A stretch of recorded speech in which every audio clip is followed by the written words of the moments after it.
Each and every year at their conference, Figma announces massive updates and features to their design tool. But throughout the year, Figma is also really good at updating and having these little nice to have kind of feature updates. And so in this video, I want to show you 5 of my favorite nice to have features that happen from 2024 to 2025. Locking the aspect ratio is one of those new features that was released that made all of us say, why wasn't this here from the very beginning? It now replaces what used to be constraining proportions. It sometimes worked, it sometimes didn't. Let me show you what I'm talking about. I have an image here on my canvas, and like any good old image, I can resize this and not respect the aspect ratio that I had in mind. I can always hold down shift and resize it that way, but this is not gonna work when I get into more complex layouts. Well, now we have a new feature in the right-hand panel. I can simply turn on this lock aspect ratio, and no matter how I resize it, it's gonna keep that aspect ratio that I've designated. This makes a lot of sense when we get into more complex layouts like this card up above. I can start to resize this. Again, it's not respecting the aspect ratio. Why don't I select that frame or that image, lock that aspect ratio, and now when I resize things, you can see I get really cool effects here. That aspect ratio will be respected at all times. This also makes a lot of sense if I'm going to have multiple cards or elements, put those into an auto layout. I can simply come in and grab all of those cards and set them to fill. And now because the aspect ratio is locked, you'll see things grow and shrink the way that they should. This video is sponsored by Mobbin.com. It is my favorite place and the premier place to go for UI and UX designers who are looking for inspiration. Mobbin offers tons of examples of mobile apps, websites, landing pages, marketing sites, so that you don't have to scour the internet, but instead find everything you're looking for in one place. My favorite feature of Mobbin is the complex search capabilities that it has. You can look up specific applications, companies, specific patterns, or individual keywords to help you solve the problems that you're struggling with. It's also a great place to research individual UI patterns like headers, footers, navigations, hero sections, as well as color schemes, typography, and a whole bunch more. So if you want to be constantly inspired and find the solutions that you're looking for, head over to Mobbin.com and sign up for an account. Next up, we have the ability to collapse layers. Like, duh, we should all have an easy way to do this. You used to be able to always go up into the menu here and look for collapse layers. There it was sitting in the menu somewhere. It didn't make a lot of sense.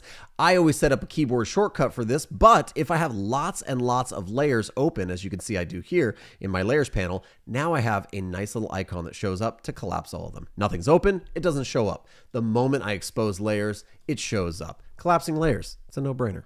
Variables and collections have been a huge addition to our workflow as product designers. We can create different collections for light mode and dark mode, or different themes or different languages, and that's been great, but we haven't been able to switch those up or really manipulate them until now. Come over to our project, you can see that I have a project currently living in dark mode. When I click up my appearance, open up that collection, dark mode is first, light mode is second. Let's go to our local variables and see what's happening here. We have dark mode here and we have light mode here. Well, we didn't used to be able to do this, but now I can simply drag those over. Light mode is now first in line. And when we come back to make that selection, you'll notice light mode shows up right there. Now it's easy to switch back and forth, change which ones are automatic or by default, change the organization and structure of your variables and your collections. Accessibility has always been important if you are specifically designing for the screen, but it hasn't always been easy to implement inside of your workflow. Plugins, third-party tools, but now you can do it directly inside of Figma using their new updated color picker. We can actually check for contrast in just a few seconds. I'm gonna head over to a design and I have a color here.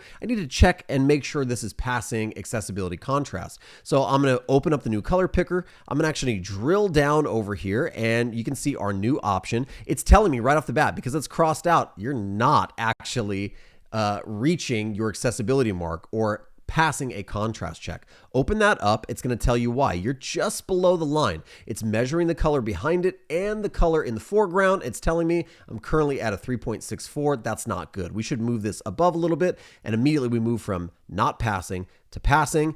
And depending on what level of check you need, you can continue to move that up to get better and better contrast inside of your design. This saves me a ton of time, and I can make sure that everything is working and is accessible for all of my users. Finally, we can copy and paste styles from one file over to another. So you no longer have to start with an empty canvas. You can move over text styles, color styles, effect styles in just the click of your mouse. I'm going to move over to a pretty complex project. We have lots of text styles sitting inside here. We have lots of color styles. I'm going to grab all of my text styles, right click and say copy all 23 styles, just like that. I'm going to head over to a blank project that has very little inside of it. Come over to the styles panel, and I'm just going to hit right click, and I'm going to go ahead and paste 23 styles. And like that, we brought all of our styles over. Do that with your color styles and your effect styles as well, and you are cooking. Those are some of my favorite nice to have updates that Figma put out between 2024 and 2025. What are your favorite updates? There's a lot here that I didn't mention. I'd love to hear about them down in the comments, and check the description